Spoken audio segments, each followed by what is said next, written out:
our own issues. On our African front, we know that South Africa, they are unhappy with happenings in the Gaza Strip, particularly with regards to the war between Hamas and, of course, Israel.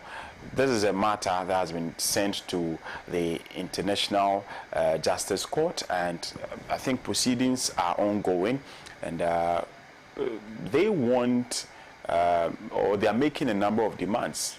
I mean, for the very fact that South Africa, a country that has a history, particularly in relation to apartheid, they do not support the happenings in the Gaza Strip, and so that's why the matter is a case before the International Justice Court. I've been joined by Alhaji B.F. Hussaini. He is the Member of Parliament for the Sagnarigo constituency in the northern region of Ghana. Alhaji, good morning. Good morning, bless. Happy New Year. May this year bring hope and fulfillment in all that is good to your good self and Pan-Africa TV, and continue to make Pan-Africa the leading light on the African continent. Great. And the good work you are doing. Right. And let me I sent you a message. I'm sure you've seen it, but let me do this on TV. I've not, because I've been waiting for you to appear on the show before I say whatever I want to say. Sadly, I understand on the 24th of December, Christmas Eve for that matter, Bedu, who happens to be the personal driver of Alhaji B.F. Hussaini, he breathed his last. Bedu is friends with everybody here at Pan-African Television. When we go to Parliament, when he sees us, sometimes he even sees us and then he calls us. Oh, bless, ABA is up there. Would you want to go see him? He's such a nice person, doesn't talk so much, but then I'm sure that Alhaji B.F. Hussaini and Bedu enjoyed a healthy working relationship, and he's probably the hardest hit with regards to Bedu's demise. He drove here himself this morning, and had it not been Bedu's demise, a certain Bedu would have been the person occupying the driver's seat. So it saddens me. I'm really hurt, but I know that even Alhaji B.F. Hussaini feels it more. Alhaji, my condolences. Thank you so much. For me, it has been a personal, tragic loss. I can't quantify, but for the fact that I'm a Muslim and I believe in Allah Almighty, and that it is Allah who gives and it is Allah who takes, that is the comfort that I've had, and that has anchored me to overcome this. But I can tell you without doubt, bless, it hit me so hard. I mean, I don't remember the last time I cried. I wept like a baby when eventually the news came. We had just gone with him to try and get the process through, and it's that 1 week was a struggle. We had hopes at a certain point that by the grace of the Almighty it would be well, but it is Allah who gives, it is Allah who takes. But for me, I find him an irreplaceable personality. I don't think I'll get somebody of the caliber, of the integrity, of the hard work, of the selflessness like Bedu. So I can only say, may the good Lord receive him in his bosom and forgive him for his trespasses. Right. May Bedu soul rest in peace. I've been joined also by Emmanuel Dakun. He is part of the New Patriotic Party's communications team. It's his first time with us, and it's a pleasure. You're welcome. Thank you very much, Blaise. It's also a pleasure being here today, and I'm very saddened to come here on my first day here. Such a news. What I would say, that may the soul of the gentleman rest and in peace. Yeah. Right. So, without further ado, we'll start with our conversation. We are live on YouTube, by the way, youtube.com/Pan-African Television. Unfortunately, we still have issues with our Facebook that we are trying our best possible to resolve. It's my fervent hope that in the coming days would resolve that issue, because I know scores of you watch us from Facebook. But alternatively, if you have YouTube on your phone, you can just even go to Safari or Google, just Google YouTube, and then type Pan African Television. We are in there. The morning show is streaming live. You can watch and leave your comments. Also, the text lines has been displayed on your screen. Make sure you leave your messages. I'll read them as the show progresses. Without further ado, we'll start our conversation. If you pick today's edition of the Daily Graphic newspaper and you open to page 5, okay, not the Daily Graphic, I think the Daily Guide newspaper, you open to page 5 of the Daily Guide newspaper. Israel officials want Gaza destruction, court told. Israel officials want Gaza destruction, court told. And the court is being told by South Africa that Israel officials want Gaza destruction. I think in my preamble, when the show just started, I told you about happenings in the Gaza Strip and the very fact that South Africa is one of the many nations in the world who are unhappy with happenings over there as far as the Israeli-Palestinian conflict is concerned. Over 20,000 people have lost their lives as a result. And I think it's just a matter of common sense and then right for us to see that whatever is happening there is not in the best interest of humanity, and it ought to come to an abrupt halt. That is why countries like South Africa, who themselves have a history with regards to apartheid, have found it extremely important to lend their voice to this cause. I'm going to start with Alhaji ABF Hussaini on this particular issue. I'm sure he's very passionate. I know, not I'm sure, I know he's very passionate over it, and he has a thing or two to share with us in relation to that. Yeah, bless. First and foremost, let me say good morning. And for the day, say good morning to you, to my brother, and not comrade. I'm sure he says patriot. You'll not be comfortable if I address him as comrade, which is our title. You are welcome for the first time. And to our technical people, the viewers of Pan Africa out there, and the Bichina people of the South Africa constituency. Bless, I want to seek your permission first to clear the air. Over the weekend, there was a lot of, there's some misleading, if I'm not misleading, outrightly fake news put out there that my good self, that I had gone and endorsed the NDC, MPP candidate, an MPP in my constituency. Wow. And that there were some other people associated who had gone and done that. I want to say without any iota of doubt or hesitation that not even my dead body can ever even find space to endorse the MPP. Never. And anybody who knows me knows the commitment, selflessness, and total dedication. Bless, I can tell you that if there will be one person left in the NDC, it's me. Even if it's left with between me and Mr. President Mahama, maybe President Mahama may leave and leave me there. I will be the only person left. So it is likely not possible. You are NDC blood and bone. And for somebody to make that, even without even recourse to me, and that is why I try to caution some of my colleagues. I practiced journalism for almost 30 years until I exited and transited into politics. The very fundamental the basis, just cross-check. Give the person the opportunity to respond. Yeah. So that you arrive at the truth, and you'll be doing a very professional job. But this was all over the place. And there are very gullible people in the public space who take this and they try to call it. But those who know me, our people say that when the person you know in the daytime, you don't light a torch to identify him in the night. It is absolutely impossible. That is what I want to make clear. And that if there's one person who is more loyal to the NDC and to His Excellency President John Dramani Mahama, the president who will be sworn in, inshallah, on January 7th, 2025, it's me. So I want to set that record straight. Absolutely. And those who are loyal to me or others, I can tell you without any doubt that they are solidly NDC and nothing is taking them away.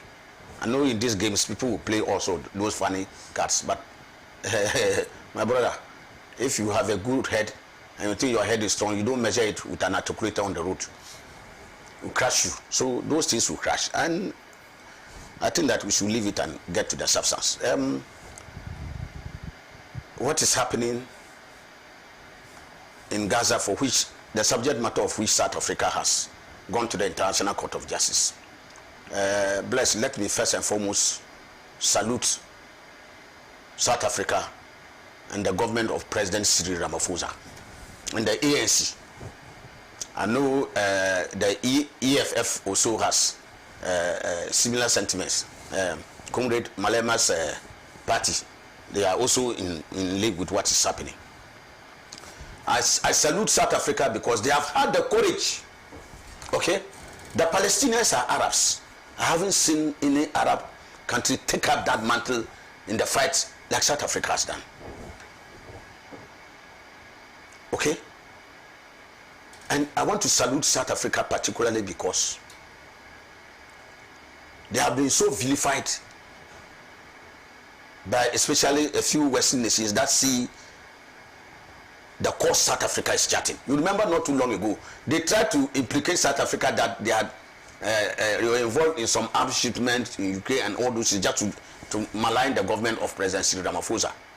So for them to see what is happening in Gaza and having the courage, because this comes with a statement of a foreign policy that is clear in the international arena, that this is where they stand as far as what is happening in the Middle East is concerned. And so I want to salute that government and to salute the professionalism with which they prosecuted their case yesterday. Anybody who watched the proceedings yesterday will be left with a lot of admiration for what South Africa is doing. Now, Bless, before I get to the substance of the issue again, I want to salute, and I've said it here on many times, on many occasions, that what is going on in Gaza and in the war between Israel and Israel is not a war between Jews and Arabs. I'm sure you recall that, and I indicated that it is about the Zionist regime and not Jews and Arabs. And yesterday, even at the International Court of Justice, there were Jews nicely dressed in their Jewish suits and hats and others, and holding placards indicating that they are not part of that genocide. And so that is why I'm always at pains to always emphasize that it is not a war between Jews, Arabs, and other people, but it is about a rabid ultra nationalist right-wing Zionist regime that is perpetrating what is going on. And never in the annals of even Israeli history have they had such a right-wing government led by Netanyahu as they have today. And so if you see the delineation of what is going on, many international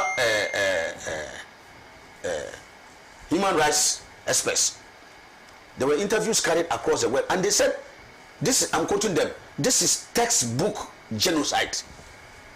That what is happening in Gaza is textbook genocide perpetrated by the apartheid regime in Israel. You see clearly, and why South Africa has featured so much is because they have been victims of apartheid. And they know what apartheid means. So if apartheid is being played out today, in this modern era today, by another regime, they know what those victims feel. It is Bob Marley who said that he who feels it knows it. They felt the rigors, the oppression and enslavement under apartheid. So when an apartheid regime is inflicting similar thing on them, they know what it means. And so, what are the issues? On October 7th, which Israel cites, and which all of us have said, that it was a damnable act that you go and inflict pain and casualties on innocent civilians. And so I have heard the position that any loss of civilian life, whether it's a Jewish, Arab, African, or whoever, is not acceptable. So anybody who unduly terminates the life of another person without any just cause, as it happens, must be condemned. And so, blessing, by the estimates of the Israeli government itself, about 1,100 and something people were killed on October 7th, which we say is a damnable act. Ally, which the international community condemns wholesale. So if you condemn, which the Israeli government itself said is a massacre of monumental proportions, 1,100 and what, 20 or 60 people, let's take it 1,200 people. It's a crime of monumental proportion. That's what we say. So if the killing of 1,200 people is a crime of monumental proportion, today as we speak, Israel's bombing of Gaza has killed over 23,000 people in just 3 months. Listen, 23,000 people. So if 1,200 people, the killing of 1,200 innocent people is a crime of a monumental proportion, what will you say about the killing of over 23,000 people, mostly civilians? In fact, the figures that emerge is that over 70% of them are women and children. Women and children. So far, they have not paraded to even as the bodies of Hamas people. They say they are going to attack. You say Hamas attack you. Did all Gazans attack Israel? You say you were going in there for Hamas ally. If you come to a civilian area and you drop, this is by the Israeli government itself, they say they have dropped 200 ton. You know what a ton is? Then 200 ton bomb in a civilian area, in flats where civilians live. You go and drop 200-pound bomb, and blessing, just look at what you can do. Even one ton bomb. You know what devastation it can cause. 200-pound bomb in civilian areas. What is the intent? It's just akin to say, I want to cure the mischief of a mosquito resting on your forehead, and I go and bring a sledgehammer to kill the mosquito on your forehead. Am I killing you or the mosquito? So if the Israeli government wanted to cure that mischief of October 7th, and they go dropping 200-ton bombs in civilian areas, that is a beastly murder. I mean, if you drop bomb in civilian areas of that magnitude, what are you expecting? And to date, bless, many civilian buildings that have been destroyed with people under, they have not even been able to rescue the people. They are not even the dead body. They can't even get access to them because of the heavy collateral damage that was done. And it is still going on. Not only that, hospitals under the Geneva Convention, first and second Geneva Convention, you are not under any circumstance allowed to touch the following facilities: hospitals, schools, refugee camps, ambulances, all those. Journalists, over 100 and so journalists have been killed in this particular district just within this short period of time. Even now, they are not targeting the families of journalists. Only last weekend, the Al Jazeera reporter in Gaza, they targeted his son and finished him off. So you can see that nobody and nowhere is safe in Gaza. They have targeted hospitals where it is not possible to even take the wounded as a result of their bombing. They have made sure that life in Gaza becomes impossible. You can't have access to water. You can't have access to food. They are using food and water as weapons, which are completely banned under the Geneva Convention. Under the Geneva Convention, you cannot. And then there's complete displacement of over 1.5 million Palestinians have been forced to flee their homes. They want to ethnically cleanse Gaza. And in fact, if you listen to some of the right-wing Jewish like Gavir, who is the interior minister, and others, they are saying that they should clear all the Palestinians from Gaza. Either drive them into the sea or drive them somewhere into Egypt or somewhere. Which part of international law allows ethnic cleansing of that magnitude. So South Africa has a very poignant case, a very strong case to present before the international community. I think it is a shame. The Gombes have been saying that when it has to take the goat to bite and drive away the intruder, it's the shame of the dog. The dog should have been performing that guardian role. I am very disappointed so far in the way the Arabs, the Islamic community, and the international community as a whole has slept on this important duty. It's not an option. It's a duty where oppression erupts. It's a duty on the international community to get up to fight it. Okay? Look at how loud the West was when Russia invaded Ukraine. Today, what is happening in Gaza makes Ukraine pale into insignificance. You can see what is happening. And today, the West can no longer even have the moral right to preach human rights to anybody again. After being silent on what is happening in the massacre of Palestinians in the occupied territories. And bless, in this particular matter, I want to cite a ruling of the International Court of Justice in 2008, where they ruled that Israel has no right of self-defense, because that is the issue that has been especially invoked by Western powers when they want to defend Israel and the criminal actions that they are undertaking in Gaza. That Israel has a right of self-defense. The International Court of Justice ruled that when it comes to the occupied territories, they have no right of self-defense, and it is not a right of self-defense. Why? Because you are occupying somebody's land. Listen, you can't come to my house, occupy my house, and in my determination to resist you to get out of my house, you invoke your rights that you have a right of self-defense in my house. I didn't attack you in your house. When I attack you in your house, you have a right of self-defense. But when you are come attacking me in my house, and you turn around to invoke your right of self-defense, it's a futile right you are trying to seek to yourself. And so for me, I think that the International Court of Justice has an opportunity to rule on this. But my biggest disappointment again, listen, is on the International Criminal Court. And that is why people see things like this when they happen. People see the International Criminal Court as an object of manipulation in the hands of the West. That where is the international community? They can even trigger an investigation even without having a complainant, where egregious violations of human rights erupt. Okay? Today, the International Criminal Court has even cited Russian president, look who the superpower. Okay?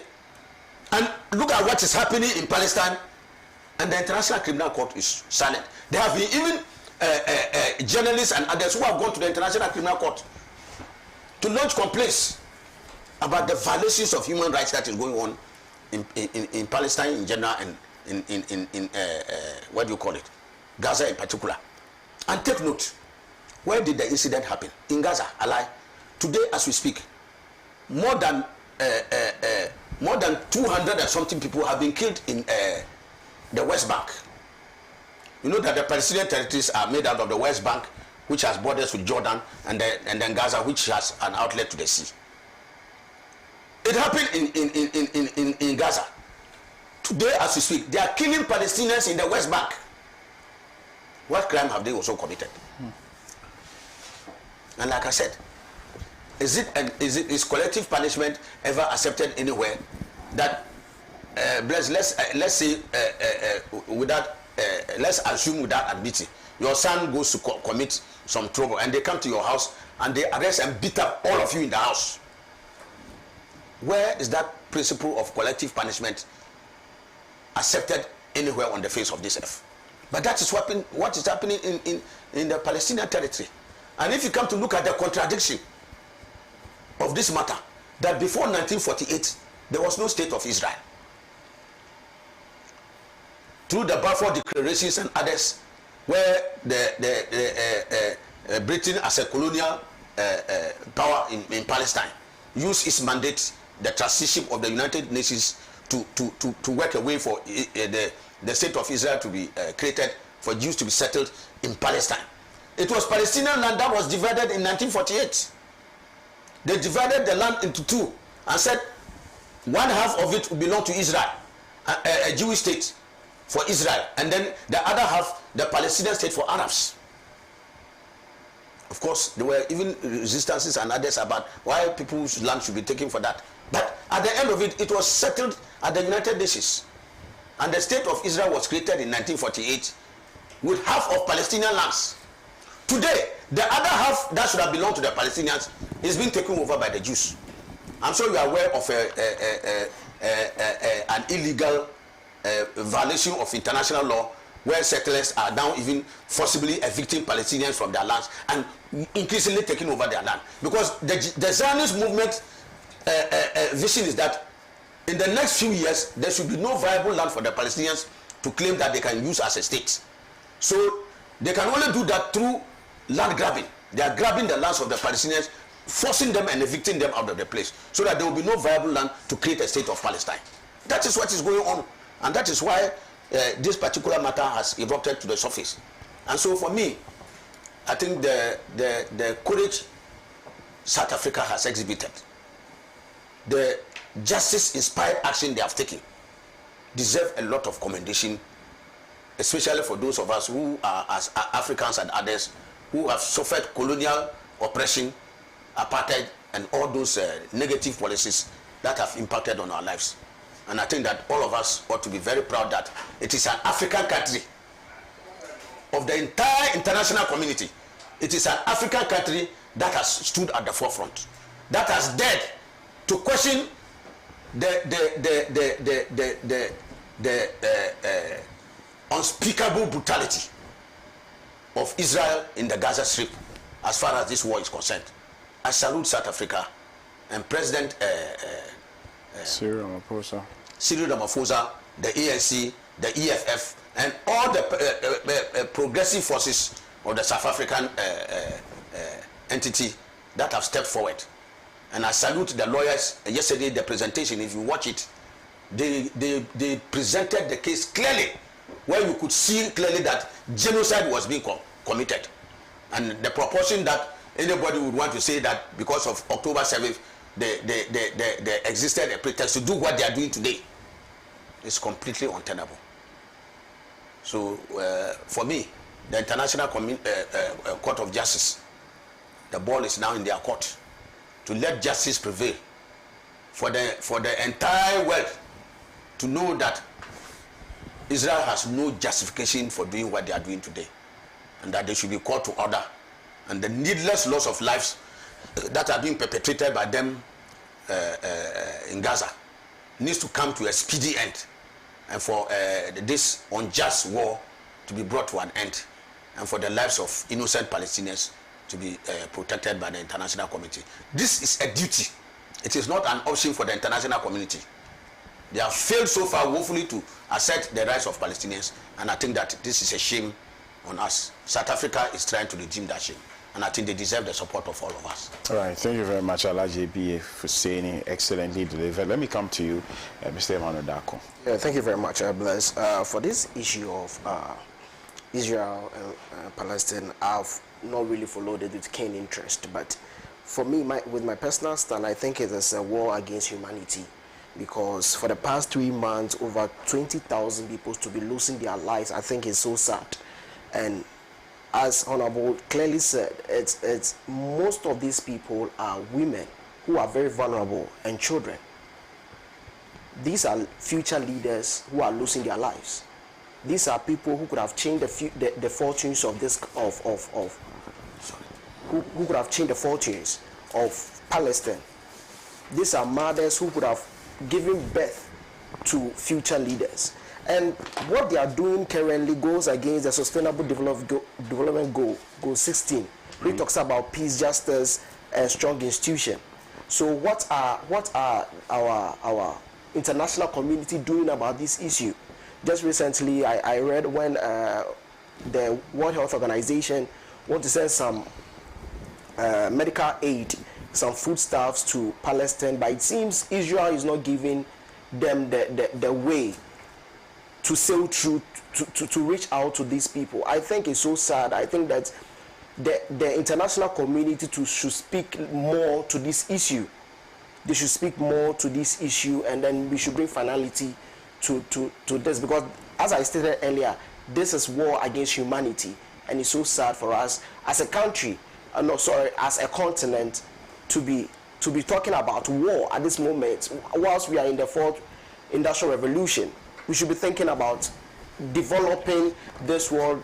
We should be talking about what's the name of this thing? Global warming, climate change. That should have been the focus, not talking about war at this moment. So we should look at it and make sure that as soon as possible this issue is being settled. All right. All right. Thank you very much. If you're just joining us, you're watching the morning show Good Morning Africa live here on Pan-African Television. We are live in 46 other African countries via satellites in some parts of Europe and South America. Of course, you can watch us. I want to thank you so much once again for doing the watching. Stephen Peng, who is watching us from Wa, wants to extend his felicitations to Alhaji ABF Hussaini. He says, tell Alhaji ABF Hussaini that I am very proud of him for letting Ghanaians know the truth about the news of switching camp to join NPP in his constituency.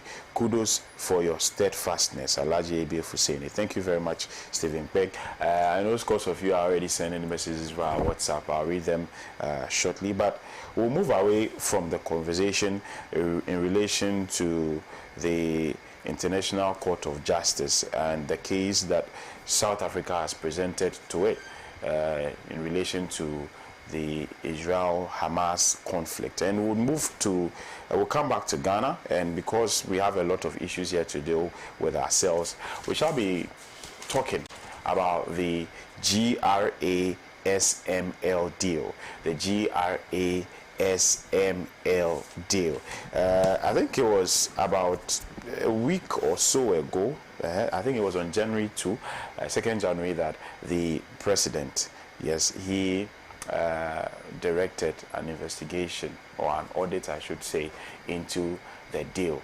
We also heard shortly from the Member of Parliament for North Dawn that the GRA boys had actually fled the country. I think it was yesterday or 2 days ago, that the GRA, they issued a press statement to debunk that claim.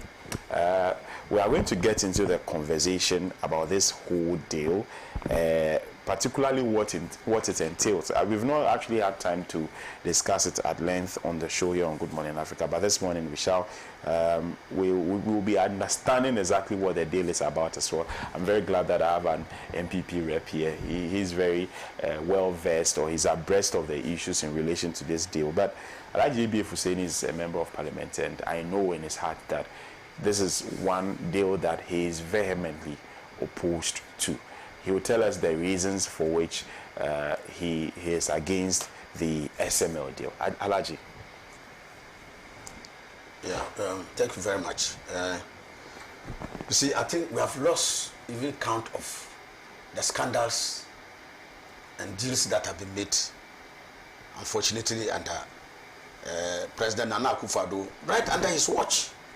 And I think the disappointment for most Ghanaians and those who doubted the credentials of President Akufo-Addo when he was at the forefront in demonstrations and fighting and indicating that this country could move to the greater heights if the leadership of his type was gotten.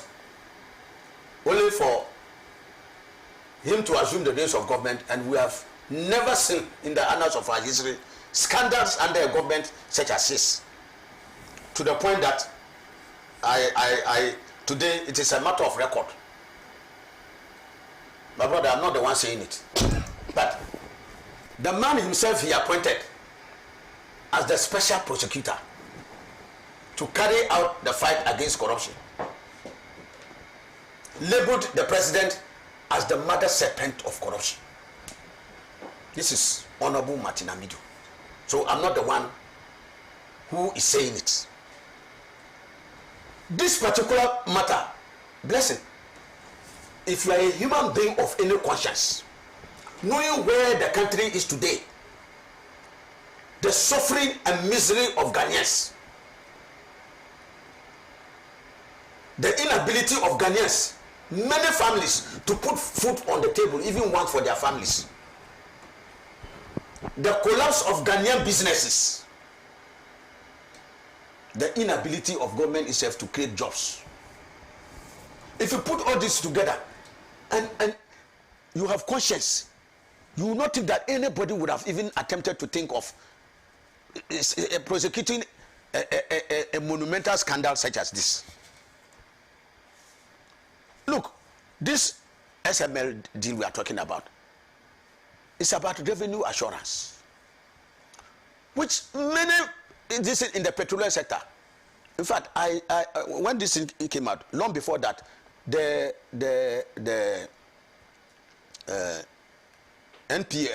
my brother Mustafa Hamid, Dr. Mustafa Hamid, his place, they have a very concrete revenue assurance regime that they are carrying out there.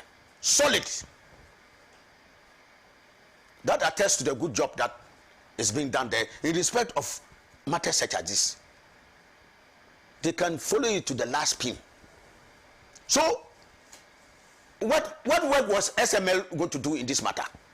And I will come to the current issue that you are raising. I just want to build the background. What job was SML going to do that other institutions, like I said, like the APA, are already doing? Even the Ministry of Energy. Okay? So, this is a contract for $100 million annually. Look, maybe because sometimes we mention $100 million. Now, in current CD terms, we are talking about over 1.2 billion Ghana cedis. 1.2 billion Ghana cedis. Okay? That's a gargantuan sum to mention. For no work. Now, under what circumstances was this contract awarded? To be signed between SML and the Ghana Revenue Authority. Okay? There was no due diligence done. This is this is a company where, as when was SML incorporated? Just recently. Okay? They have not achieved a modicum of success in anything that they have done before. And for them to be given a over 1.2 billion contract without any evidence of any achievement speaks volumes about the opaque nature of that transaction. Look at our procurement laws. This government was gleefully announcing. What competitive bidding was such a contract subjected to? Because in matters such as this, you would want to get the best, even if it has to be done. There was no competitive bidding, single source. Okay? And there are conditions guiding single source award of contracts. That is, if you cannot get any other company that has the expertise to efficiently discharge that job, that is when you can go for single source.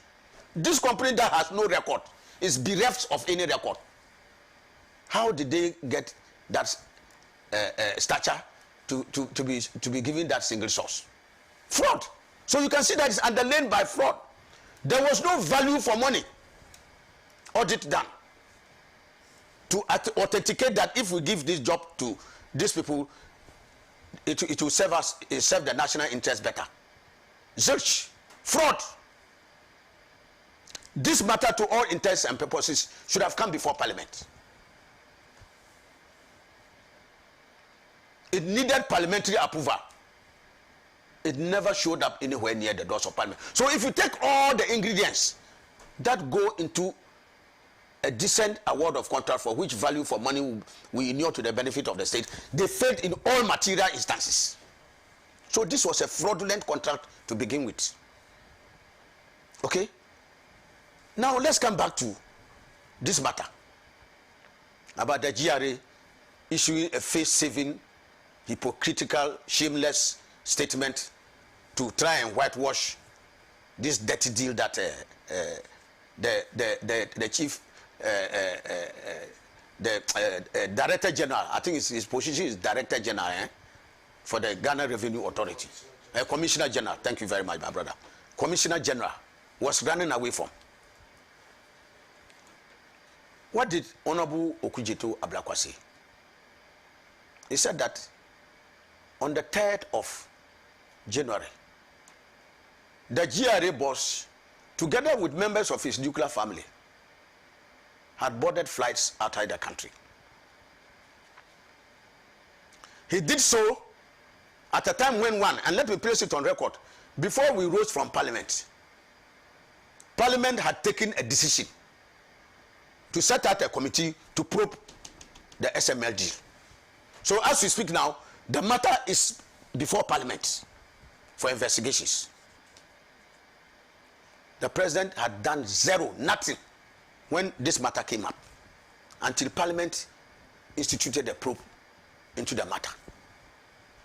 So one can say even ab initio without any iota of hesitation that the president, as usual, is attempting to sweep that corruption under the carpet.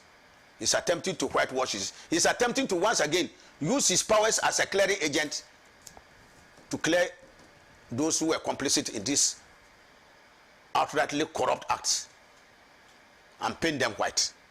Now, he said that the man with his nuclear family, at the time when the president himself and the pressure from the country that, look, the thing was so stinking to the high heavens that you have not acted as even president.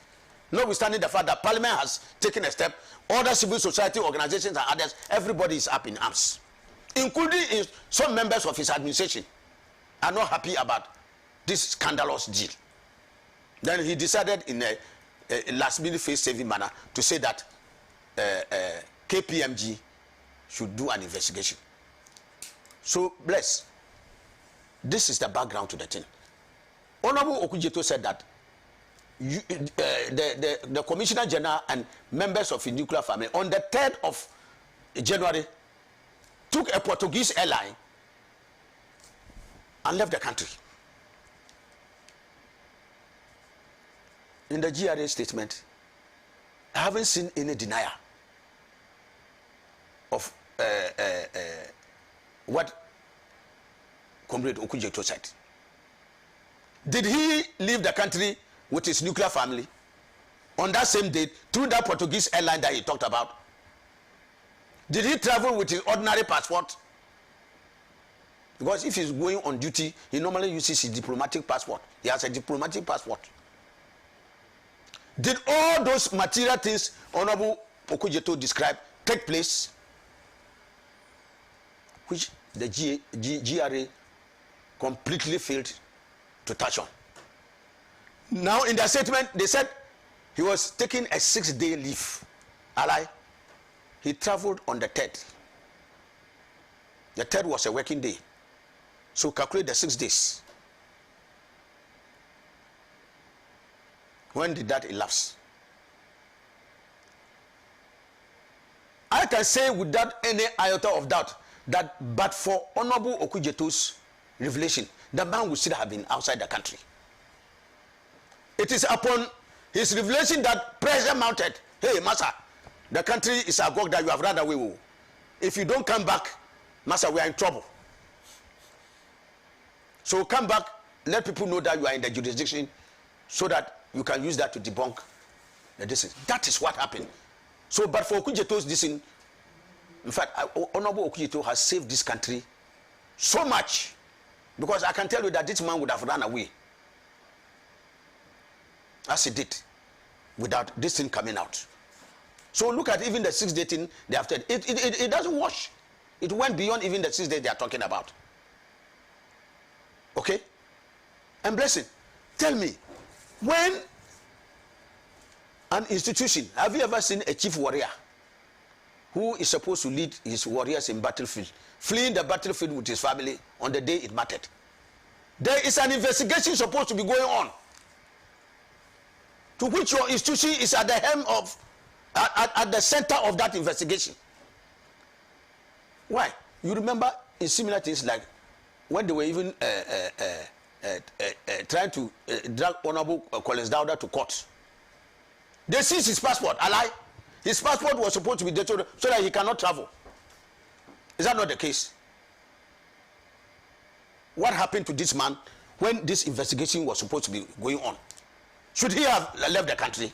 Even on his own accord. If somebody had even tried to plead with him to go outside the country with him, I told you that I am in a state of emergency, where the whole country's eyes are on me as a result of what is happening at the GRA. So you cannot travel. So government should not have, under any circumstance, allowed him to travel when this thing was pending. How was he made to go out with his entire nuclear family? And yet you come and issue this farcical statement, which in itself is defective because it doesn't even address the lift in there they were trying to project. It doesn't.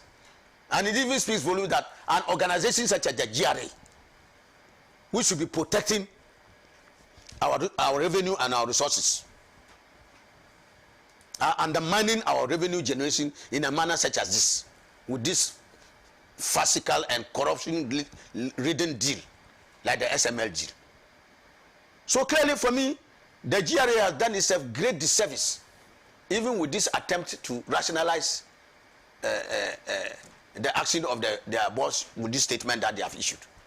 They have rather raised more questions than answers. And for me, they would have been better served if they had not even issued that statement. Because it shows clearly to Ghanaians, and I can tell them that they should not think that we are a bunch of idiots, that we have sawdust in our heads. We are more enlightened and have better IQ than even some of them. Ghanaians are very, very intelligent people, and they can read between the lines and know what is going on, and can clearly decipher that. But for the statement of Honorable Okudzeto, at least, if for nothing at all, it drew attention to the fact that the man at the center of this scandal is running away from the country.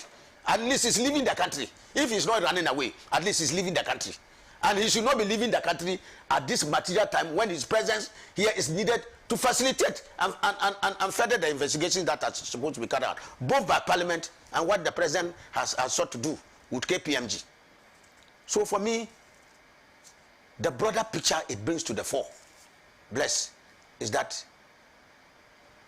the government of President Nana Akufo-Addo, Dr. Bawumia, have no iota of commitment to fight corruption.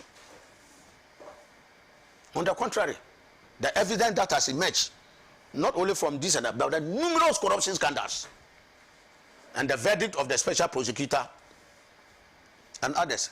And take note, this was not just only Martin Amidu. I'm sure you heard Kisi Ajabi, the new special prosecutor.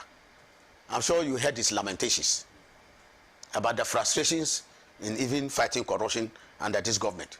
So you can see the total picture, that this is a government with a zero commitment to fighting corruption. They are not interested in that. And we are now in the 8th year of the MPP government. They cannot cite a single case where they have successfully prosecuted or taken anybody on and reach a significant conclusion beyond sometimes when they find out that the public pressure is so much, they just ask the person to proceed on leave. Or just take your job and go home and enjoy the fruits of your corrupt deal. That's what has happened. And so for me, this is a situation where, as we are today, chasing the IMF, okay, for $600 million, okay. Just look at this one transaction alone. Look at this amount. Bless, before we left, the regime of exemptions that were before Parliament, so almost about 5.2 billion Ghana cedis, and a further 7 billion was in the pipeline coming to Parliament for exemptions. Look at the state of our economy today. It's in a total mess. Ghanaians are suffering unprecedented level of hardship and misery today. because of the economy Nana Akufo-Addo and Dr. Bawumia have come to destroy. So the last person should have been doing this to Ghanaians to further cause us a loss of over 1.2 billion Ghana cedis should have been this government. To get the finance minister orchestrate this scandalous deal with GRA. And take note, this is a finance minister who on the back of the suffering of Ghanaians has gotten his company to make more money than any other thing else. For the atrocious level of borrowing that we have had throughout this one, any borrowing we did, his company that did the book running made money on the backs of Ghanaians. And so for the same finance minister to be behind this deal again, clearly, that is why, bless, men of conscience in the MPP must join the crusade to speak. I recall the call by our colleagues in parliament on the other side who came and saw that and said, look, under this finance minister, nothing good can come to this country until we get rid of this finance minister. And so they joined the Ken must go. First 80 of them, and later on, by the concession of even the majority leader, it was an agenda for the entire majority.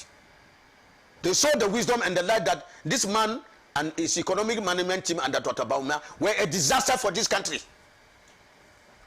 So not until we got rid of this menace, Ghana would not move forward. And so as part of their patriotic duty, they joined calls for this man to be ousted from office. Now his presence, now look at what he's still doing to us today. He's crafting more scandalous deals by the day. And he's still in office. And he's still wreaking economic havoc on us. In the last budget that he passed, he imposed new taxes that will burden the Ghanaians over 11 billion. New taxes. And this is what we are doing, seeking to milk the country from these scandalous deals. He imposed 11 billion additional hardships on Ghanaians just in the last budget with new taxes. So you can see, if you marry this to this, that is why we say that the MPP and the Nana Akufo-Addo and Dr. Bawumia are an unmitigated disaster. That is why I say that on 7th January 2025, by the grace of Allah, inshallah, when President Mahama assumes the reins of government of this country, there will be a carnival on the streets. It will be like the second independence of Ghana. That at long last we have gotten rid of the disaster that has been inflicted on us for the 8 years. And Ghanaians will redeem themselves and have the opportunity to work for the rebirth of Ghana again. Opportunity for us to get rid of these monumental scandals that have gone on, all of them unanswered.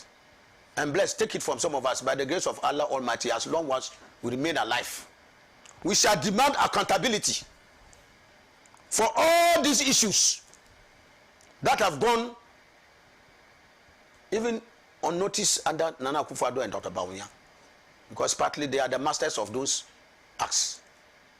So take it from us. We shall fight tooth, nail and claw to ensure that every accountability is exacted on this matter. When, not if, the reins of government change on December 7th, 2025. Justice will be brought to the people of this country. A new hope, a new birth will be given to the good people of this country to reclaim their dignity and salvation come 2025 January. Thank you very much. Emmanuel has written a lot down. I'm sure there are a lot of responses he would love to make on this subject matter. Thank you very much, Bless. But I know Honorable has been in Parliament for quite a long time now, so he knows that Databank, this is not the first time Databank is doing book running. Databank was doing book running when he was during the time of Mills. Databank was doing book running. during the time of John Dramani Mahama, Data Bank was doing book running. During the time of Akufo-Addo, Data Bank was doing book running. So we shouldn't send out a signal as if Data Bank started book running when Akufo-Addo assumed the reins of power. Secondly, if you will say that someone from a political party say something about a candidate, for this matter, not even the person is not even from the political party, that's Martin Amidu, saying that Nana Adodankwa Akufo-Addo is a mother serpent of all corruption, therefore we need to tag Akufo-Addo to be corrupt. Then I can also say that Mahama is corrupt because Kojo Bonsu during their flag bearership campaign also said that Mahama is corrupt. So does it mean that Mahama is corrupt? Let me come back to the subject of the whole matter. Where is the corruption in the SMA deal? That's the question we should ask ourselves. Where is the corruption? Before SMA assumed or started working, the reports that normally come from the upstream that's from 2018 and 2019. They report an average of 250 million liters per month. When SML took over 2020-2021, we moved to 450 million liters per month, which represents 33% increase, an additional 100 million liters per month. This is the work of SML when they assumed office, when they started working in the downstream. That's with the OMCs. Within 2 years, Ghana generated 3 billion additional funds. So, if you want to tie corruption to something like where does it fit? We were doing less. We were generating less revenue. When these people started working, our revenue has increased. So therefore, where is the corruption? Who was stealing? We were losing at first, but now we are gaining. So is it now that we are gaining, that's where we've seen corruption? You see, this whole thing happened when the focus moved, because the government decided that, okay, you are doing the downstream and you are doing perfectly well. Therefore, we want to add the upstream. We want to add the upstream. That's where this whole issue came up. Because those are the upstream feel that, okay, that's a perception that when SML takes over, they'll be able to reveal the quantity of oil that we drill every month. Therefore, we will be taxed according to what we drill. Unlike now that we are the one who declares the amount of oil that we've drilled. Therefore, they need to get someone to talk about it, and then bring out the notion that yes, there is something corrupt going on in the SML deal. Because I've gone through the whole thing very well.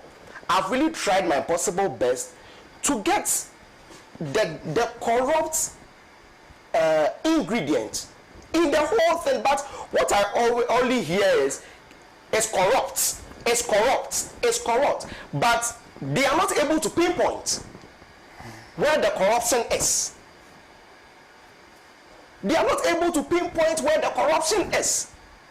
And for me, for the president suspending the whole thing, in my personal view, I think that he should have allowed them to work whilst the audit, not investigation. The audit is going on. No one is under investigation. Yeah. No one is under investigation. Therefore, the Commissioner General can't travel because the Commissioner General is not under any investigation. The contract is what is under audit, not the Commissioner General. And the Commissioner General is not the only person. That we have other commissioners who, if there is something that they need to answer to, they can answer. So why are we trying to build something out of nothing? If the man is traveling, is on 6-day leave, and 6 days 6 days. The day that Okudzeto Ablakwa brought out this whole information was on the 10th of January. So from 10th, when you add 6 days, when? It will be when? 9th. No, from 10th, 6 days, it will be 16th. 3rd or 10th? 10th. The day that he brought the issue up is on the 10th. That he has traveled.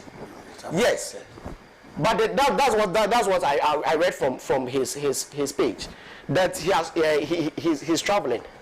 But is it wrong for someone to travel? Is that one thing that we have to all of us need to know is that the man is not under any investigation. If he was arraigned before courts, that's when his passport would have been taken from him, that he can't travel. So according to that, yes, it says this word Ablakwa is saying, Honorable Ablakwa says the GRA released further statements that Reverend Dr. Amishada Osuamwa is on a 6-day leave and will resume work on January 15, 2024. This does not add up. The GRA Commissioner General left Ghana on January 3, 2024, a few hours after the January 2, 2024 presidential directive of a KPMG audit. Leaving Ghana on the 3rd of January 2024 and resuming work on the 15th of January 2024, which instructively is the entire period of the promised 2 weeks audit, cannot be described as a 6-day leave. Okay, so if what I'm trying to say is that, is the man under investigation? Yes. The man is not under investigation. Okay, I'll prove to you. The man is not under investigation. The contract is being audited, but the man, as in the Commissioner General, is not under any investigation. Therefore, the focus of the whole issue is the contract, but not the man, as in the Commissioner General. So that's what we need to understand. Right. SML has made so much gains for Ghana.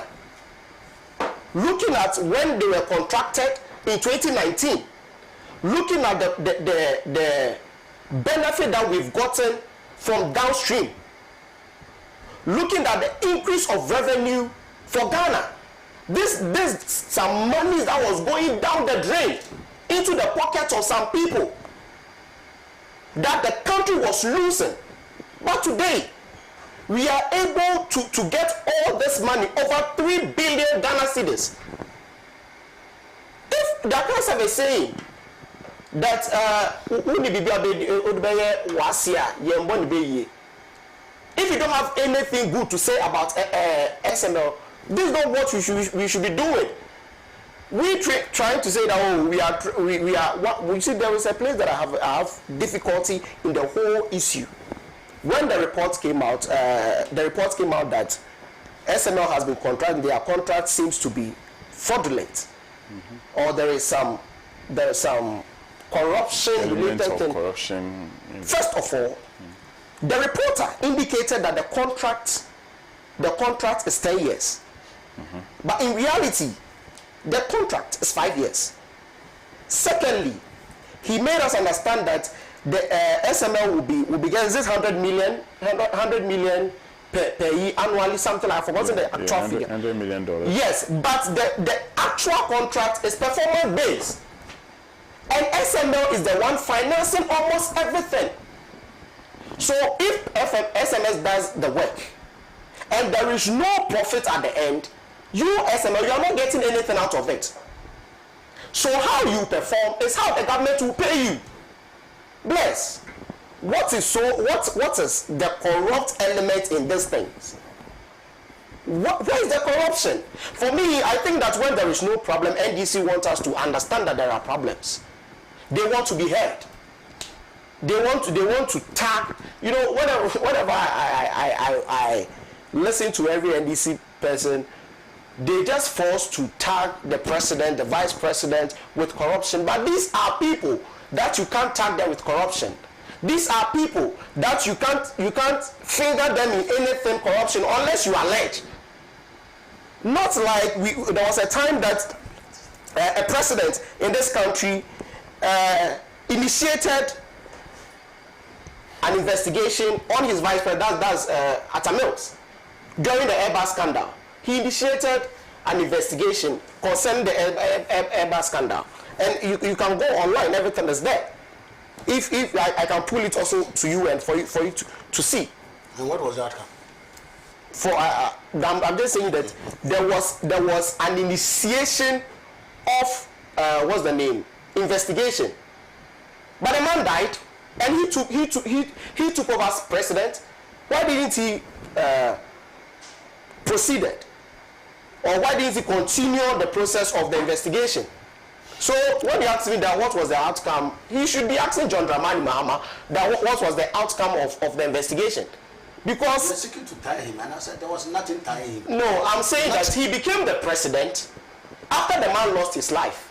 Therefore, he as the president, if truly he was clean, or he is clean, he should have continued. He should have continued the process. He was and is. But he couldn't.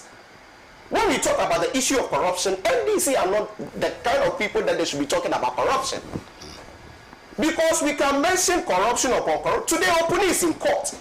When you accuse NPP of corruption from 2000, 2008, and when it came to power, who were you able to arrest? We know this how you do your thing. That when there is an election, there is an election, you try to say everything and anything possible for Ghanaians to fall for you. But today, Ghanaians are wise. You can't come and deceive us. When you tell us that this person is indulging him or himself in corruption, show us where, when, give us evidence to prove it. Don't just allege, don't just assume. And I find it so funny that one people tell me that they are coming to rescue Ghana from who is the rescuer? Who is the rescuer? John Dramani Mahama. Sure. We know his track record. If you want someone to take us out of any problem, it's not John Dramani Mahama. We stayed in Dumso for 4 good years in this country. We stayed in Dumso for 4 good years in this country. John Dramani Mahama wasn't able to do anything. At the end of the day, he left us with debts in the energy sector. Is this person the rescuer? When Ghanaians were complaining, he told us that Ghanaians like complaining too much. Is this the rescuer? He was defending himself that people are using 3 or 4 phones. That's the reason why we're experiencing Dumso in this country. This is a level of incompetence. That because people are using 3 or 4 phones, that's why we're experiencing Dumso in this country. He wasn't able to do anything. If it was someone different in the NDC, oh, this person, we don't know him. He has never done anything before. Therefore, let's try him or her. But John Dramani Mahama, the former president that we all know, the one who keep on recycling promises, just when he promised about housing. With the housing issue, John Dramani Mahama promised this in page 28 in the NDC manifesto. 2012 manifesto, he made this promise to build houses for teachers. He made this promise. He's just recycling promises. And he has other promises such as said he'll be building houses for teachers, he'll be giving teachers incentives in the rural areas.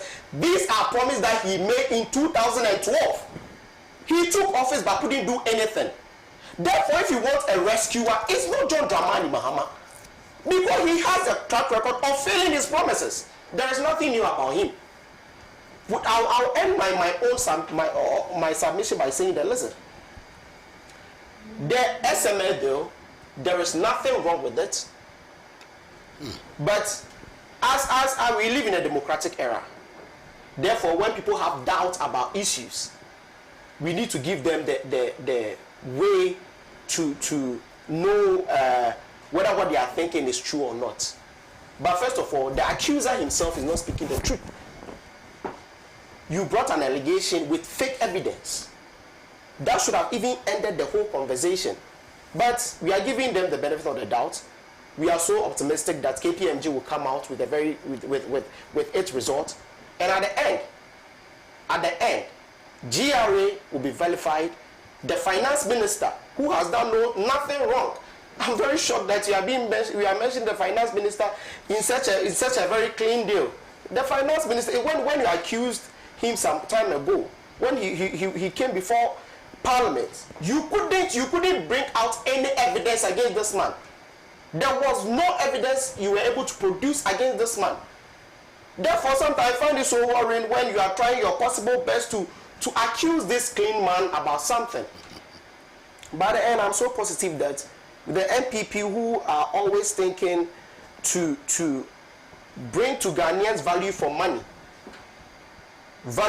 something like this, the certain mobile money interoperability contract that we signed, that NDC signed for almost 4.6 billion US dollars, 4.6 billion US dollars, and which is network to network, mobile money interoperability, network to network, at a cost of 4.6 billion US dollars. We came to office, renegotiated to a cost of 3.8 million Ghana cedis, 3.8 million US dollars, and added bank to it. So just look at the difference. 4.6 billion US dollars as against 3.8 million US dollars. Look at the difference. And we're able to even add network to banks to it. So when you talk about NDC and NPP, we are not the same. When we talk about NPP and NDC, we add value. We also make sure that we give value for money. We make sure that we protect the public purse. That's NPP. We don't just come into office just to enrich ourselves. No. Thank you very much. Right. Alhaji has a lot to say. Alhaji. I can admire my colleagues' courage in some of the presentations he made, calling the finance minister the cleanest man, clean man. I'm amazed by the level of courage that you can look Ghanaians in the face and tell Ghanaians that this finance minister. And the issue of the incompetence and corruption of the finance was not just, it's not an NDC matter. I said it started with 90 MPP members. Okay? 90 of your party members. And later on, the majority leader, you said it is the agenda of the entire caucus. So the entire parliamentary group in MPP had no confidence in the finance minister. It wasn't the NDC alone.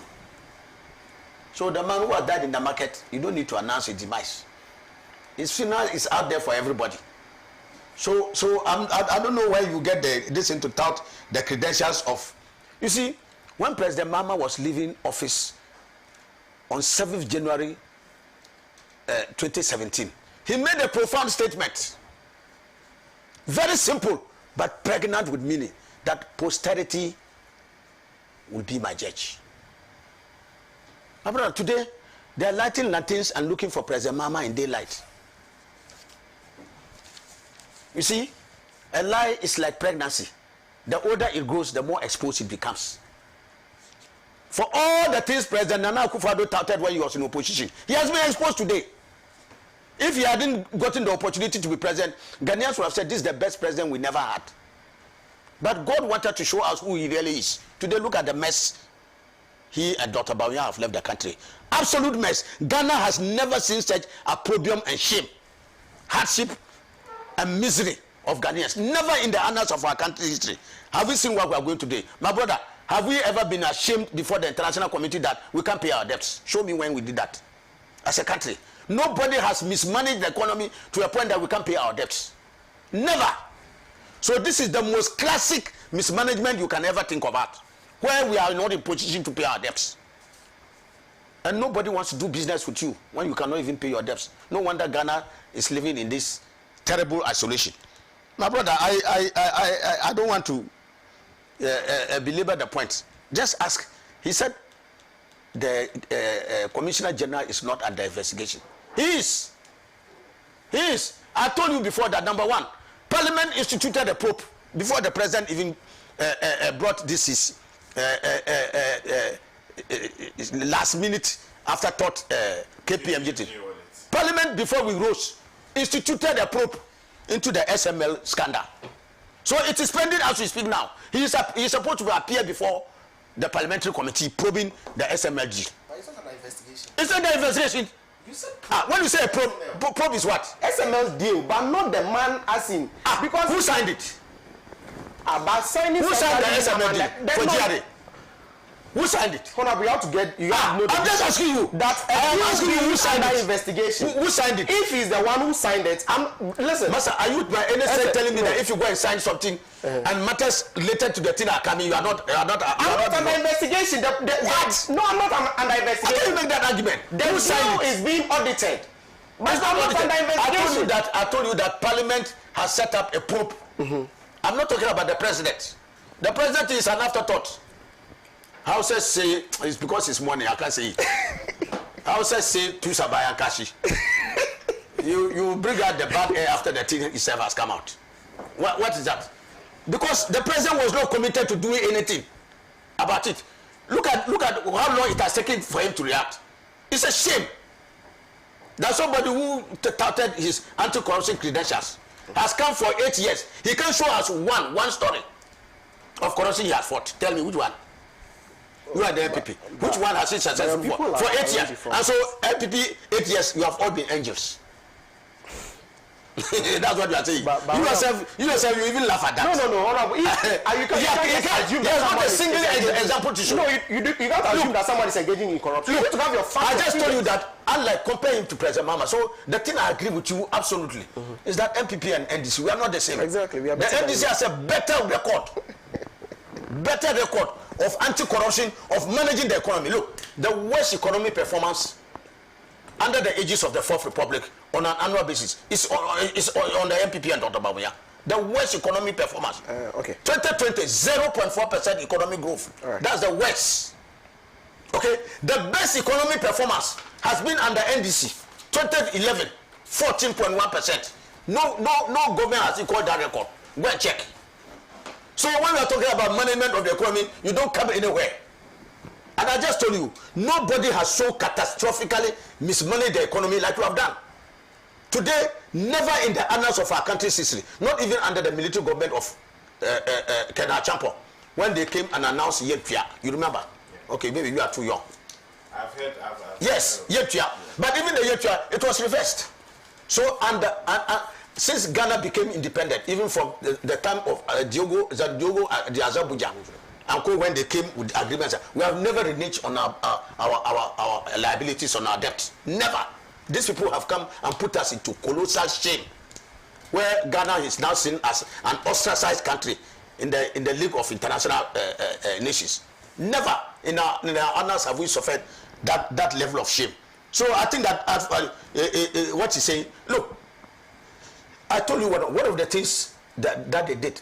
If SML had an impressive record, why didn't they subject their contract to competitive bidding? Because their record would have borne them out. They would have gotten it as it said. Why did they go to do sole sourcing? Single sourcing. It's because it's a crony company of Kenoforata that they want to go and give and milk the country. The same thing. You were saying that his companies were doing, show me which book specific book runnings they did. That's what you say. You remember? Show me. No, I'm just indicating you. No. You are saying it. This is something that I don't know the book running they did. You are saying it. So show me. Honorable, you know. And I'm indicating to you. You know now they have almost the sole decision of doing the book running. When did they have the opportunity to do the quantum of book running that they are doing today? You want to be fair to have you. That's what I'm saying. Today, the quantum of book running they are doing is unprecedented. Right. Why? Are they the only company that has the competence to do the job? I'll read a few messages. I'll come back to you. I'm sure you have a few. So I'm just clear in my mind that this thing that we are talking about is neither here nor there. But I'm just telling you, you mentioned some very farcical issue about doing so.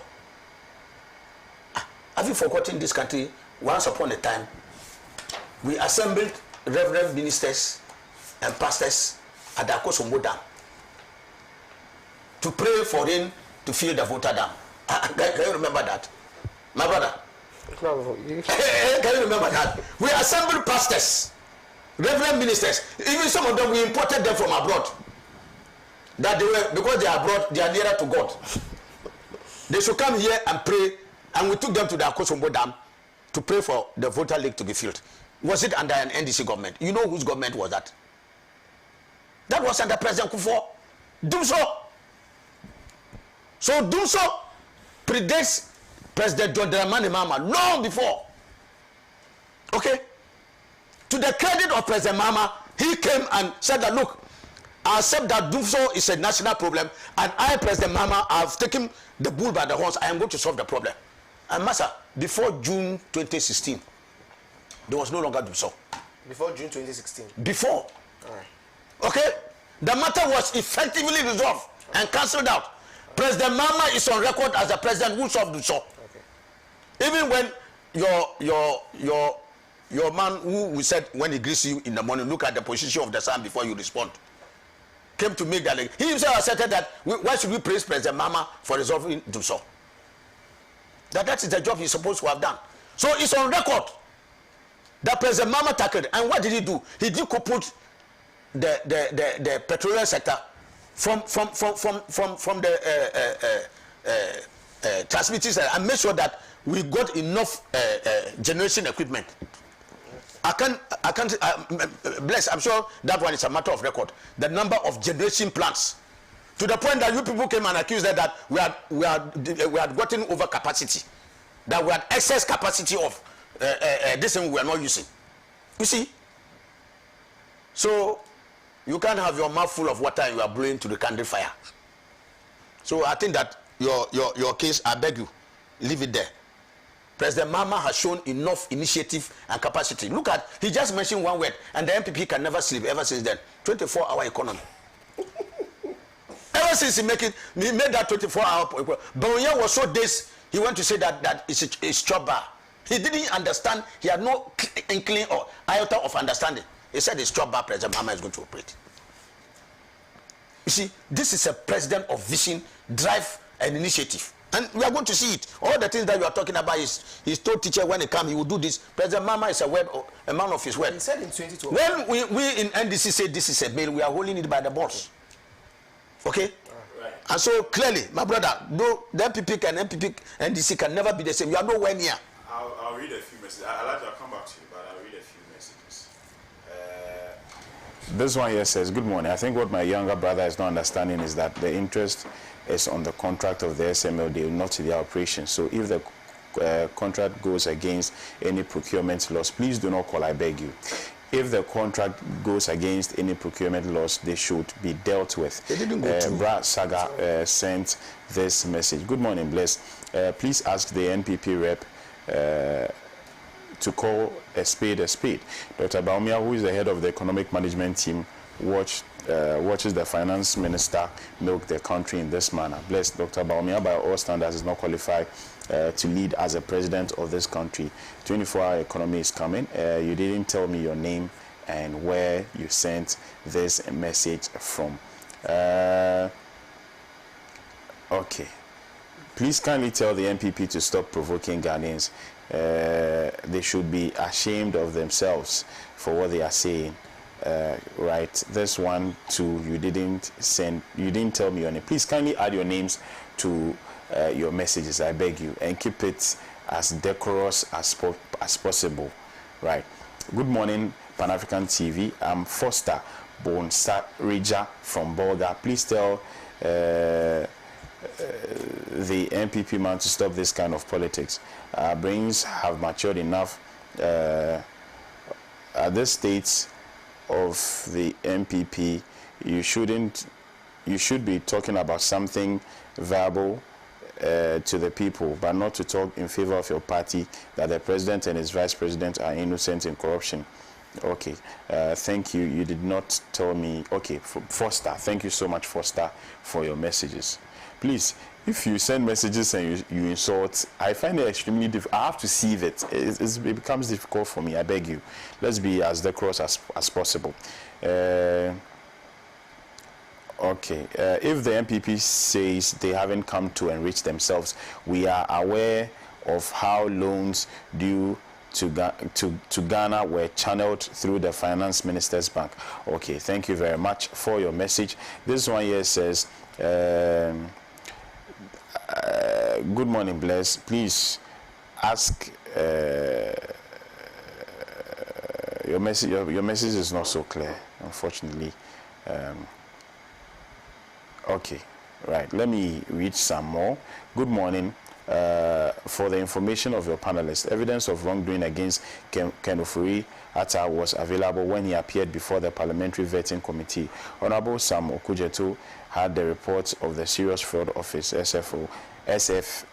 Another report on forensic audit on SNET instituted in 2001 by Honorable Yaosafo Mafu, then Finance Minister, and conducted by Worldwide Investment in collaboration with Deloitte and Touch and other consultants is also available. Seth Abloso from Accra, you sent this message.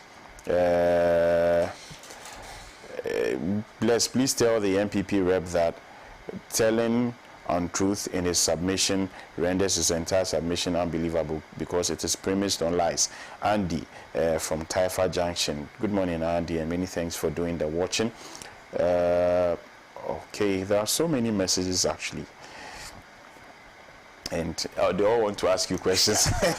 Please ask the MPP man for me to tell us the one who can rescue this country in the light of the failed promises made. Just hope he won't mention Bawumia because we are still waiting for our watermelon factory after 7 years in office. Bugum Taya. Okay, thank you. Bugum Taya. Where is it? Is it where? It means fire has erupted. Oh, okay. Boom Taya. All right. And that's what? Dagbani? Yes, Dagbani. Oh, Boom okay. Taya is fire has. Oh, I see. Good morning, Bless. Please tell the MPP that he was right by saying Ghanaians are now wise. In fact, the Nanado Bawumia's MPP has made Ghanaians very wise, so much to the extent that common food we cannot afford to buy. We pray that God give us December 7, and this time we shall make good use of our voter cards. I'm Gideon from Akosombo. Thank you, Gideon, for your message. This one here says, please, who is the other panelist beside AB? He's Emmanuel Dako. He is here representing the New Patriotic Party. Right. Good morning, Bless. Please tell the MPP man to take into account that he's on Pan-African TV where dissenting people are watching. He should keep to the topics and stop the personal attacks on GM. Okay. Thank you very much. Good morning, Koku. Special greetings to my role model, Honorable Ibi Husseini, the proverbial man. Please ask the MPP man whether he wasn't in Ghana somewhere in 2007 where pastors were taken to Akosombo Dam to pray. He should be thankful to the NDC and President John Mahama for not sending pastors to pray for Akosombo Dam, but rather brought Ameri and others to solve them. So MPP and NDC can never be the same due to the super incompetency of the MPP government. Teacher trainees are now dying slowly and not mere suffering, as was said by the Wale Adam Smith. Okay, all right, thank you. There are so many messages coming in, but we have just a few minutes, just 4 minutes to end the program. So 2 minutes each, then you round off. You are going to start? Yeah, okay. So this is if you can read this. Which one is that? Which topic are we? No, still. The last. Still, yeah. Please, Our time is up, so we are just taking So the last topic. okay, this one says Mahama would have ended Dumso if the NDC was retained. This from Ofusu Ampofo. The last one, is it the amendment thing or which one are we taking? Oh no, we have just 2 minutes. So if we can just the time is 9:54. We have just 6 minutes. Yeah, so you can use it for what you want. Exactly. Yeah. So for some people said in 2017, 2nd March 2017, Mahama would have ended Dumso if NDC was retained. Mahama would have ended Dumso. Ofusu this is it. Ghana where? It cannot be. But it is. It cannot be. But it is. I've just indicated to you that by the second half of 2016, Dumso had effectively been ended. Okay, this is the correction. Ghana Web is no more correction. Ghana Web. The story I mentioned to you at the beginning of the DC. I'm coming. Look at me. Listen. It's false. That's why I challenged it. So let's go. This is from Alfred Agbenyo. And this is 1st March 2017. He said, stop giving timeline and fix Dumso. Alfred Agbenyo to Ejapo. No. What is no? It cannot be. What cannot be? Dumso had been fixed. Dumso wasn't fixed. No. Dumso. I'm just telling you. I'm just telling you. Your own front brother. Come along. Okay. Whatever. This is not from an NPP person. This from the former deputy communication director of the NDC. And Ofosu who happened to be the former director of elections. It is not him. You can call him. No. You can call him so that We actually have Fred Agbenyo's number. Yes. If you can get Yes. And then that was could never have said this. And then the fact of the matter is, John Dramani Mahama never solved them so. Why you? John Dramani Mahama bought power badges. Look, Honorable, Proceed. John Dramani Mahama bought power badges, which cost Ghana more. Let me give you this figure. In 2018, government paid 320 million for excess power capacity and accumulated debt of 2,748 million Ghana cedi. Which amount to 2 million. 2 million, yes.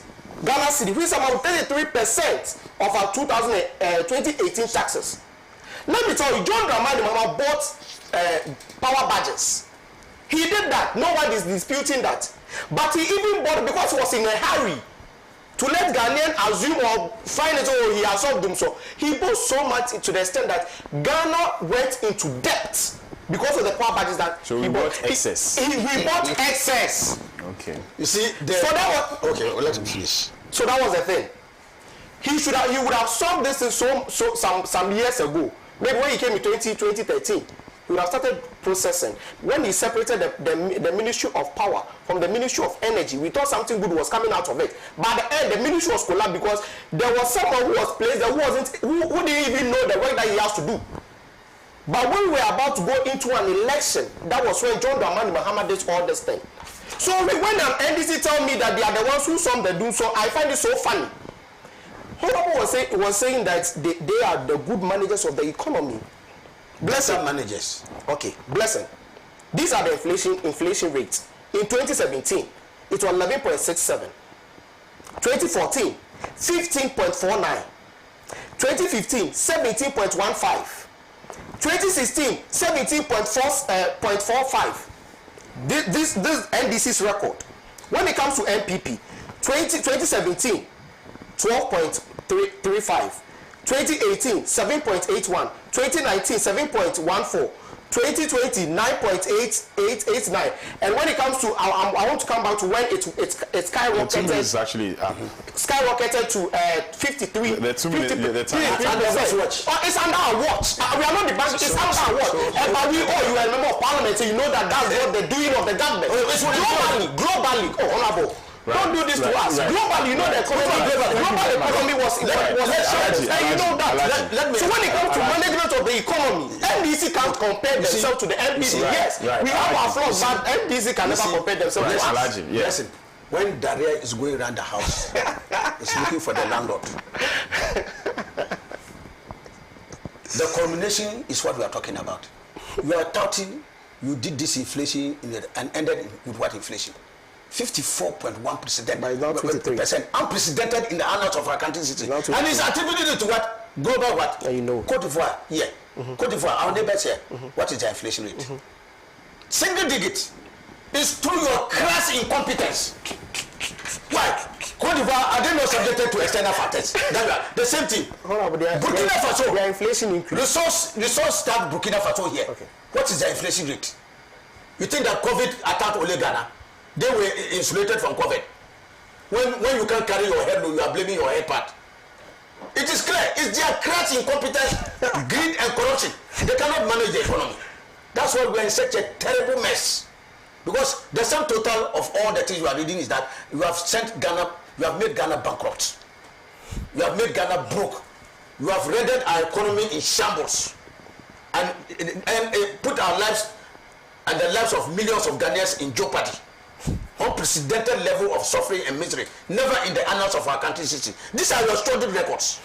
So I don't think you need any of these institutions. Look, he himself, when he read the statement, he said excess power. Is that not what he said? Yes, I said that. Who through whose efforts did they get excess power? Show me when you came what generation capacity you brought. But you bought all those generation capacity you are talking about in the 2017-2018 budget. The finance minister paid that tribute. He said, yes, the finance minister was having to pay more because of the power plants and the others and excess power that we have brought. Our problem is to deal with excess power. So we are admitting that we had more power than we needed. If you have more power than you need, how can you have done so? Just tell me. You see, by any logic, the people when they are arguing, they lose sense of their logic. If you have excess power, how do you have done so?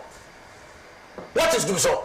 Done so is power less than what you have. Yeah, power. You are consuming more than you have. But we have more power than we are consuming. How can they be doing so? So you see that you have tapped yourself. Because it was clear. By the time President Mahama left, Dumso was a thing of the past. So for example, was lying. They have resolved it. I just told you that there are even times when stories are published and they eventually turn out to be. I just gave you my own example. Nobody was published on Ghana Web. Yes, and it was on another web that I had gone and professed support to MPP. No, but this one was quoted. I'm just telling you. Hold on, yours was reported. I think yours was reported. So report and quote. You first a quote is supposed to authenticate. Yes, report. But yours, I'm not sure yours. You were quoted. Yeah, that's what I'm saying. I was so quoted. But it was reported. Wrongly quoted. It was reported verbatim. My brother, it was reported in the headline that I had voluntarily gone and rendered that support. But you are not quoted. Totally false. But you are not quoted. Okay, so I just want you to see the clear distinction. Yeah. You see, the sweetness of the pudding is not the aroma. It's in the eating. Ghanaians have tasted the NPP. Yes. They have tasted Nana Akufo-Addo for 8 years, and it's such a bitter pill. It's the biggest disaster in our country's history. And that's why I said that if there was one president and a vice president who Ghanaians would be in a hurry to forget, it's Nana Akufo-Addo and Dr. Bawumia. That one is a lie. They have been such a nightmare. That one there. And that's why I told you that on 7th January 2025, there will be a carnival on the streets. Ghanaians will be celebrating like the second independence after getting rid of Nana Akufo-Addo and Dr. Bawumia. There will be mass celebrations. You don't know how people are eager. In fact, Ghanaians are so eager that December 7th will come tomorrow. John, I started complaining already. Many Ghanaians are complaining that how can they sit down from now to December? December looks too far for them. John, I started complaining, giving excuses.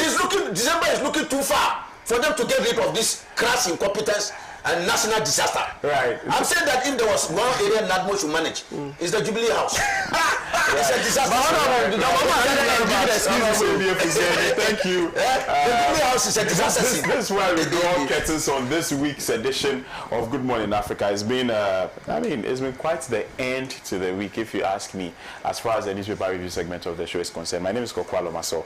I sat in for But I admire your bravery. In spite of these difficulties. I beg your pardon. And many thanks to Alhaji Idi Fuseni, who always makes himself available to our station and to particularly the morning show every Friday. He's back in Accra, so it means that he's back with us. We are extremely grateful. And to my brother, Mr. Emmanuel Dako, who has also shown his mettle this morning. This is not going to be the last we are seeing of you. I can assure you that. And to our viewers, thank you so much for always doing the watching. I'll catch you on Monday. Tomorrow, Alhaji and Alhaji at 9 a.m. Make sure you make time to watch. See you. Bye-bye.